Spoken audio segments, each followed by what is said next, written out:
माणिकराव कोकाटे यांना आज एक मोठा दिलासा सर्वोच्च न्यायालयातून मिळाला आहे असं कुठे ना कुठे दिसून येतं. नेमकं आज कोर्टात काय घडलं त्यासाठी माझ्याबरोबर जुळलेले आहेत ॲडव्होकेट आशुतोष राठोड.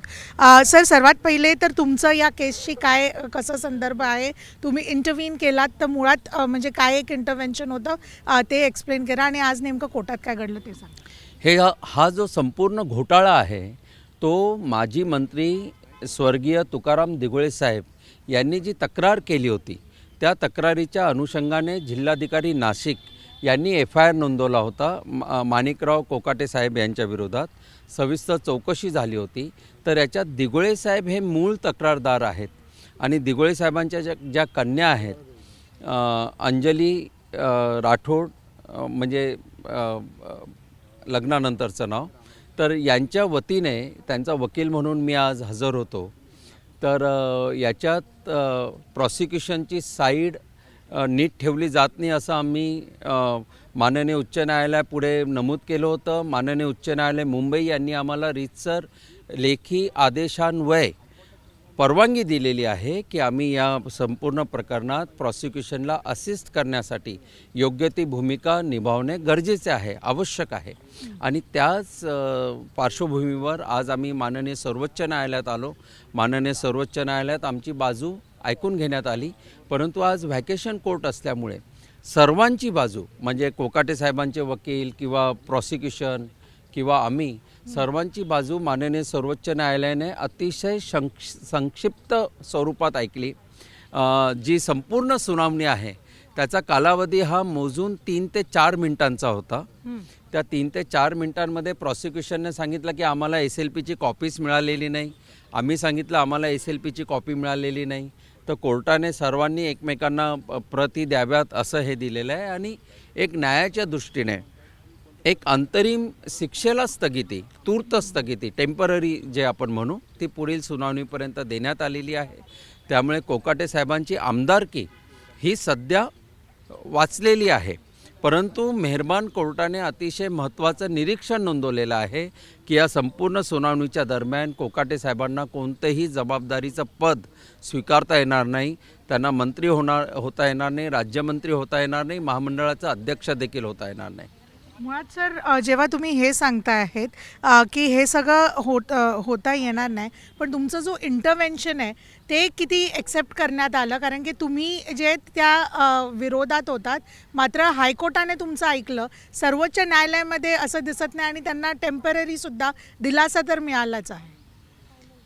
बघा, प्राथमिक सुनावणी झाली आहे, त्याच्यात कोणतेही पुरावे आलेले नाहीत, कोणतेही पुरावे माननीय सर्वोच्च न्यायालयाने बघितलेले नाहीत आणि त्यामुळे आमचं इंटरव्हेन्शन नाकारण्यासंदर्भातही कोणतेही आदेश नाहीत. आमचं इंटरव्हेन्शन फायलिंग झालेलं आहे, माननीय सर्वोच्च न्यायालयापुढे आहे आणि माननीय सर्वोच्च न्यायालयाने जेव्हा हे वक्तव्य केलं आहे की सर्व पक्षांचे म्हणणे आम्ही ऐकून घेऊ, तर सर्व पक्षांच्या म्हणण्यांमध्ये माननीय सर्वोच्च न्यायालयाने मर्यादित केलेलं नाही की सरकारी पक्ष आणि डिफेन्स पक्ष, सर्व पक्षांचा अर्थ होतो की याच्यात सरकारी पक्ष, डिफेन्स पक्ष आणि हस्तक्षेप करणारे या सर्व पक्षांचे म्हणणे माननीय सर्वोच्च न्यायालय ऐकून घेईल आणि निर्णय देईल. याच्यात एक महत्त्वाचा मुद्दा असा आहे की आम्ही जर हस्तक्षेप केलं तर याच्यामुळे कोणावरही अन्याय होत नाही, कारण की जे अभिलेखावर आहे तेच आम्ही सादर करत आहोत. आम्ही न्यायदानाच्या प्रक्रियेमध्ये मदतच करत आहोत. आम्ही याच्यात कोणतंही न्यायप्रक्रिया लांबावी, विलंब व्हावा किंवा काहीतरी खोटं नाटे आम्ही पुरावे सादर करावेत अशी प्रक्रिया नाही आहे. एक महत्त्वाचं लक्षात घेण्यासारखं आहे की माननीय हायकोर्ट बॉम्बे यांनी आमचं इंटरव्हेन्शन रीतसर मान्य करून लेखी आदेश दिलेले आहेत.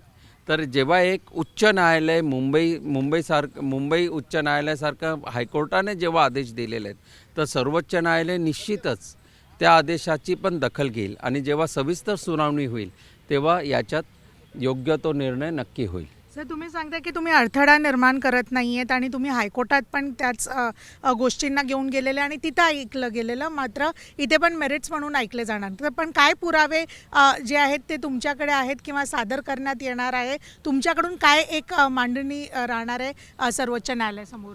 बघा, याच्यात एक महत्त्वाची गोष्ट अशी आहे की कोकाटे साहेब हे सत्ताधारी पक्षाचे आमदार आहेत. एक शंका असते की सत्ताधारी पक्षाचे आमदार असताना सत्ताधारी जो पक्ष असतो, लॉ अँड ज्युडिशरी असतं, प्रॉसिक्युशन असतं, ते दबावाखाली असतं. तर अभिलेखावर असलेले पुरावे हे योग्य ते सादर होत नाही आणि हे तसं होऊ नये आणि न्यायालयाला न्यायप्रक्रियेमध्ये मदत व्हावी म्हणून अभिलेखावर जे पुरावे उपलब्ध आहेत, आम्हाला कोणताही बाहेरचा पुरावा आणण्याची आवश्यकता नाही. सर्व पुरावे अभिलेखावर उपलब्ध आहेत. फक्त ते पुरावे निश्चित ते काय आहे कोर्टाला थोडंसं दाखवणे. सांगू शकणार तेव्हाच्या ह्याच्यात? नाही ते की काय कसं म्हणजे स्ट्रॉंग होतं या केस असं ज्याच्याने आहे हायकोर्टात असं आहे, तो कायदेशीर स्ट्रॅटेजीचा भाग आहे. परंतु मी आपल्याला थोडक्यात सांगतो की याच्यात मूळ मुद्दा हा आहे की आर्थिक दुर्बल गटातील सदनिका घेताना कोकाटे साहेब हे आर्थिक दुर्बल गटात होते का, दिस इज क्वेश्चन ऑफ फॅक्ट. आणि यानुसार त्यांनी जे काही ॲफिडेविट केले आहेत तर त्या ॲफिडेविटनुसार त्यांचे उत्पन्न खरोखर 30,000 रुपयाच्या खाली होते का, आणि ते जर असेल तर आमची बाजू न्यायालय मान्य करणार नाही. आणि ते जर 30,000च्या वर असतील आणि असे पुरावे अभिलेखावर उपलब्ध असतील तर न्यायालय योग्य तो निर्णय देईल. हा अतिशय साधा गणिताचा पेपर आहे, 2+2 4. जर ते 30,000च्या खाली आहेत तर कोकाटे साहेब बरोबर आहेत, जर ते 30,000च्या वर आहेत तर न्याय प्रक्रिया बरोबर आहे. सर, हायकोर्टात तुम्ही जेव्हा हा मुद्दा मांडलेला, हाच मुद्दा मांडलेला की 30,000च्या वरती त्यांचं जे आहे तो पत्र आहे आणि म्हणून जे कुठे ना कुठे ते चुकीचं त्यांनी सगळ्या गोष्टी केलेल्या, तर त्या संदर्भात काय नेमके पुरावे आहेत आणि ते कशा, जे मेन अर्जदार आहेत, तक्रारदार जे आहेत, त्यांना ते कसं रिलेट होतं? कसे आता याच्यात खूप मुद्दे आलेत. म्हणजे एकत्र कुटुंब पद्धतीतलं एकच रेशन कार्ड असणं, एकाच कुटुंबातील दोन्ही भावांनी 2 सदनिकांसाठी अर्ज करणं, हेही कायद्याला अपेक्षित नाही. यावर माननीय उच्च न्यायालयाने सुनावणीच्या दरम्यान निरीक्षण नोंदवलेलं आहे.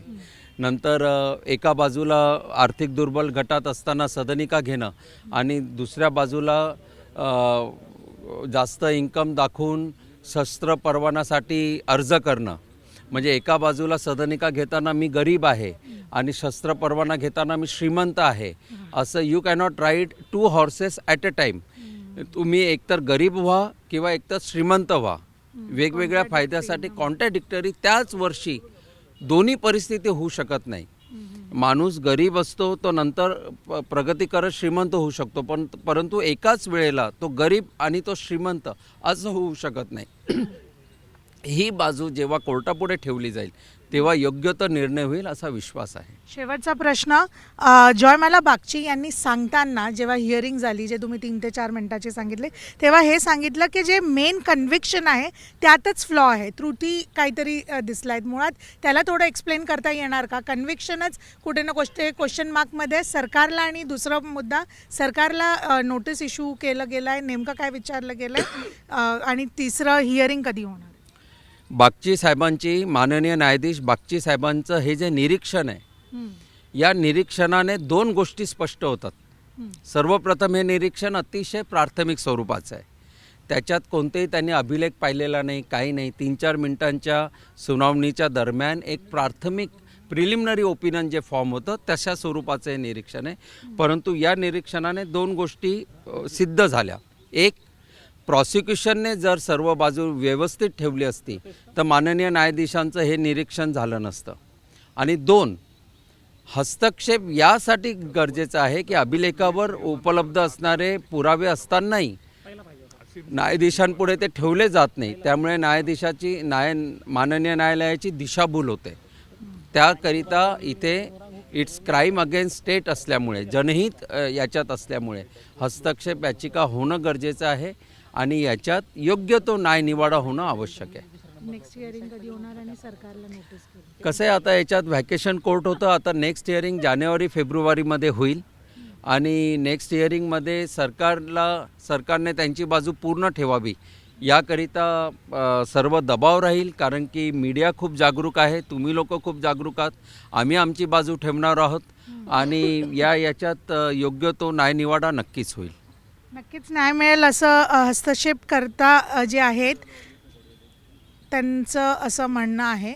नेमकं ज्या प्रकाराने माणिकराव कोकाटे यांचा हा पूर्ण जो केस आहे त्या संदर्भात जे हस्तक्षेप करता वकील आहेत त्यांचं हे म्हणणं आहे की त्यांच्याकडे पुरावे आहेत ज्याच्याने आत्ता सध्या ही अंतरिम सुनावणी आणि खूप प्राथमिक लेवलवर आजची जी हिअरिंग आहे ती झाली आहे. मुळात जेव्हा प्रॉपर हिअरिंग होणार तेव्हा त्यांना जे आहे ते त्यांना न्यायालयावरती होपफुल आहेत की त्यांना न्याय मिळेल असं त्यांचं सांगणं आहे. दिल्लीहून व्हिडिओ जर्नलिस्ट रंजन रस्तोगी बरोबर मी उर्वशी कोना, झी मीडियासाठी.